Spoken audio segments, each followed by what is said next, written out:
கொண்டிருப்பது தந்தி பார்வை செய்திகள். குடியாத்தம் அடுத்த உள்ளி ஊராட்சியில் புதிய தார் சாலை அமைக்க பணி நடைபெற்று வருகிறது. அப்பகுதியில் ஒரு சில சமூக விரோதிகள் சாலை டெண்டர் எடுத்துள்ள ஒப்பந்ததாரரிடம் பணம் கேட்டு மிரட்டுவதால் சாலை அமைப்பதில் காலதாமதம் ஏற்படுகிறது. இதனால் அப்பகுதியைச் சேர்ந்த 50க்கும் மேற்பட்ட பெண்கள் நேற்று இரவு காவல் நிலையத்திற்கு வந்து புகார் மனு கொடுத்தனர்.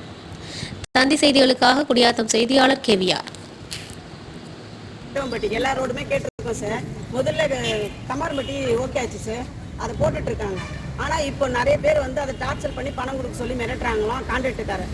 அவர் என்ன பண்ணாரு, ஏன் போடலன்னு கேட்டதுக்கு பாதியில் நிக்க வச்சிருக்காரு. ஏன் போடலன்னு கேட்டதுக்கு நிறைய பேர் இந்த மாதிரி மிரட்டுறாங்க, எங்களால் லோடு போட முடியாது, உங்களுக்கும் கேட்டிருக்கீங்க, உங்க ரோடு கூட போட முடியாது எங்களால் சொல்லிட்டு இருந்தாங்க.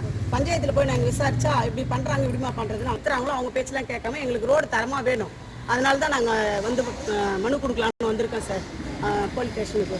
அவங்க கம்ப்ளைண்ட் கொடுத்துருக்காங்களாம் கேட்டவங்க மேலே. எங்களுக்கு கட்டாயமாக கோப்பம்பட்டி, பட்டுவம்பட்டி, ஞானமேடு, வேலாயுதம்பட்டி இவங்களுக்கு அந்த ரோடு சரியில்லை சார். ரொம்ப குழி பள்ளமாக இருக்குது. எங்களுக்கு ரோடு வேணும். அதே மாதிரி ஒரு பெண்கள் தனியாக போக முடியல, ரொம்ப இருட்டாக இருக்குது. பஞ்சாயத்தில் லைட் கேட்டிருக்கோம், மரம்லாம் வெட்டிட்டு போடுறேன்னு சொல்லியிருக்காங்க சார். அதே மாதிரி எங்களுக்கு ரோடு தரமாக வேணும். நீங்கள் நல்லதாக போடுங்க. யார் லஞ்சம் கேட்டாலோ ஏதோ பிரச்சனை வந்தாலோ எதுவும்